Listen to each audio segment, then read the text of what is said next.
একটা মেয়ে সবসময় হেরে যায় বাস্তবতার কাছে, কখনো তার পরিবারের কাছে, কখনো তার প্রিয় মানুষটার কাছে, আবার কখনো তার ইচ্ছের কাছে। মেয়েরা চাইলেও তার ইচ্ছে মতো চলতে পারে না, ছোট ছোট ইচ্ছেগুলো পূর্ণ করতে পারে না তার ভালোবাসা দিয়ে কাউকে খুশি করতে। সারা জীবন কাটিয়ে দিতে হয়, মানিয়ে নিতে হয়। এটা হচ্ছে মেয়েদের আসল জীবন। তো হ্যালো এভরিওয়ান, আসসালামু আলাইকুম, দিস ইজ নাফিজা। আশা করি সবাই ভালো আছেন। আলহামদুলিল্লাহ আমরাও ভালো আছি। এটা হচ্ছে ঈদের আগে সবাই যেমন প্রিপারেশন নেয়, যেভাবে আমিও ওইভাবে প্রিপারেশন নিতে যে অনেক কিছু আমার সাথে ঘটে গিয়েছে, সেটাই আজকের ব্লগে আমরা শেয়ার করবো। আর আপনাদের ঈদ কেমন কাটলো সেটাও অবশ্যই কমেন্ট বক্সে জানিয়ে দিবেন। আসলে সবার জীবনে সবার ঈদ সব সময় সুফল হয় না, এটা হচ্ছে বাস্তব কথা। এর আগে অবশ্যই ঘরটা একটু ক্লিন করার দরকার। আমি হচ্ছে ঘরটা ক্লিন করে নিচ্ছি, আমার হেল্পিং হ্যান্ডও সাথে ছিল, কারণ ঘরের ভিতরে ময়লা আবর্জনা থাকলে না ঘরটা একদম অগোছালো মনে হয়, আর ঘরটা দেখতে সুন্দর লাগবে। উপরে যখনই ধুল দেখে ওগুলো হচ্ছে সাথে সাথে আমি সরিয়ে ফেলি। এদিক থেকে আমু পর্দাগুলি খুলে দিচ্ছিল যে ভিজিয়ে দেই, হেল্পিং হ্যান্ড এসে কেচে দিবে। এদিক থেকে হেল্পিং হ্যান্ডকে দিয়ে আমি একটু ফ্যানটা মুছিয়ে নিচ্ছি, কারণ আমি হচ্ছে ফ্যান মুছতে পারি না। উপরের দিকে তাকালে কেমন যেন আমার মাথা ঘুরে। তো বিছনার চাদর টাদর আজকে সবকিছু উঠিয়ে ফেলবো, যেহেতু চাঁদ রাত ছিল। অবশ্যই একটা ক্লিনের ব্যাপার আছে, আর আমি শিওর না যে শ্বশুর বাড়িতে যাবো কিনা। তারপর আমি প্রিপারেশন নিয়ে রাখছি যে যদি যাওয়া হয়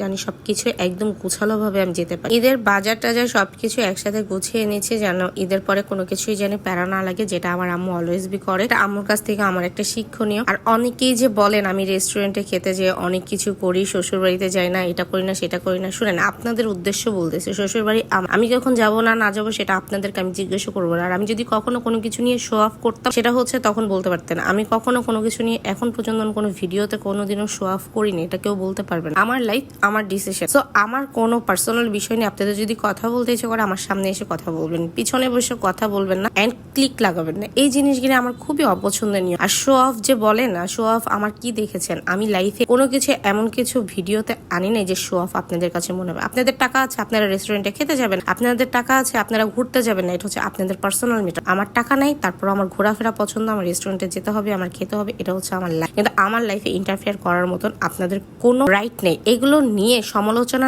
না করে আপনারা আপনাদের লাইফ নিয়ে পড়ে থাকেন, এটা সবচেয়ে ভালো হবে। নামাজ করেন, রোজা করেন, বাট আপনাদের লাইফে এত কিসের আমাকে নিয়ে জ্বালাতন আমি বুঝি। আমার মতো লাইফ লিড করতে ইচ্ছা করলে করেন। আমার ভিডিওতে আপনারা 3 মিনিট ভিডিও দেখে অনেক কিছু জাজ করে ফেলেন, মনে করেন আমি অনেক টাকা অপচয় করি, অনেক জায়গায় ঘুরতে যাই, অনেক টাকা খেতে যাই। ভিডিও লুকিয়ে লুকিয়ে দেখে এগুলো নিয়ে কমেন্টে পড়ে থাকেন। আসলে এগুলি বাদ দিয়ে নিজের চরকায় তেল দেন, সবচেয়ে বেস্ট হবে। এদিক থেকে কাজ করতে করতে ফ্রি করতে গিয়ে হাত থেকে সসের বোতল পড়ে সব সসগুলি আমার এক নিমিষে ভেঙে গেল। এত বড় একটা দুর্ঘটনা থেকে আল্লাহ আমাকে রক্ষা করেছে। তো আফসোস করতে করতে শেষ। সবাই আমাকে বোঝাচ্ছিল যে তোমার কিছু হয়নি, এটাই হচ্ছে অনেক কিছু, নতুবা যতগুলি কাচের বোতল ছিল সব পড়ে ভেঙে গিয়েছে। যাই হোক, আল্লাহ যা করেন ভালোর জন্য করেন। এরপর গোসল করে এসে কয়টা খেয়ে নিচ্ছে, যেহেতু চাঁদ রাত আরো অনেক কাজ পড়ে আছে, কারণ অনেক কিছু করতে হবে, তাই এর জন্য খেয়ে নিচ্ছি। এসব আত্মীয় স্বজনদের কাছ থেকে এর জন্যই দূরে থাকি। এগুলো নিয়ে আপনারাই পড়ে থাকেন, আমাদের এসব নিয়ে পড়ে থাকার কোনো মন মানসিকতা নেই। আচ্ছা যাই হোক, অনেক কথা বলে ফেলেছি। কিছু আত্মীয়দের এভাবে মুখের উপরে ছুঁড়ে মেলতে হয়, কিছু করা জবাব। এদিক থেকে চাঁদও উঠে গিয়েছি, দেখি সন্ধ্যা হয়ে গিয়েছে, তাই বারান্দা দৌড়ে গেলাম, দেখি চাঁদ রাত হয়ে গিয়েছে। চাঁদ যেহেতু উঠেছে তাই চাঁদ রাত, তাই চিন্তা করলাম হাতে তো একটু মেহেদি পড়তেই হবে, যেহেতু কারণ চাঁদ রাত এসে গিয়েছে। চাঁদ রাতে মেহেদি পড়াটা এটা আমার ছোটবেলা থেকে একটা অভ্যাস, আর এটা আমার অনেক বেশি আনন্দ লাগে। এরপরে আমার যে মেহেদি আর্টিস্ট ছিল ওকে আমি নক দিই, দেওয়ার পরে দেখি ও সাথে সাথে চলে এসেছে, আমার হাতে সুন্দর করে একটা মেহেদি দিয়ে গিয়েছে। মাশাল্লাহ মাশাল্লাহ, অনেক সুন্দর মেহেদি দিতে পারে। যাই হোক, এদিক থেকে রাত যেহেতু হয়ে গেছে,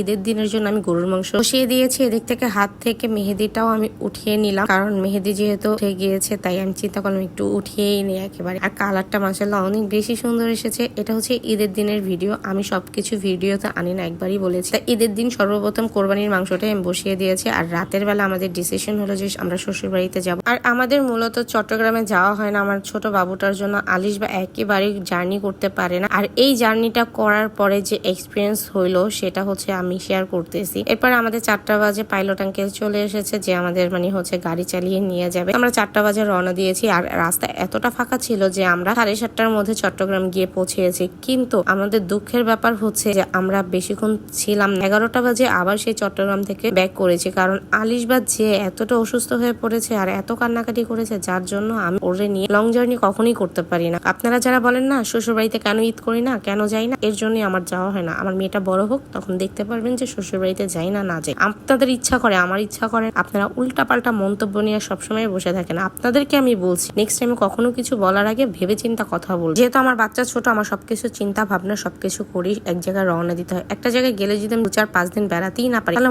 ওখানে গিয়ে তো কোনো লাভ নেই। আমি এর জন্য কোথাও একদিনের জন্য যাই না। এই 12-13 ঘন্টা ঘন্টা এক নাগারে জার্নি করে বাচ্চা বাসায় এসে যে কি পরিমাণ অসুস্থ হয়েছে এটা কি আপনারা বুঝবেন? কখনোই বুঝবেন না। আপনারা অনেক কিছু জাজ করে ফেলেন, তাই আপনাদেরকে বলছি আপনারা না জেনে কোনো কথা বলবেন। আজকের ভিডিওটি ঠিক এই পর্যন্ত। আর ভিডিওতে কেউ কষ্ট পেয়ে থাকলে এক্সট্রিমলি সরি, কেউ কিছু মনে নেবেন। ভিডিওটি ভালো লাগলে অবশ্যই একটা লাইক, কমেন্ট, শেয়ার করে দিয়ে যাবেন। আল্লাহ হাফেজ।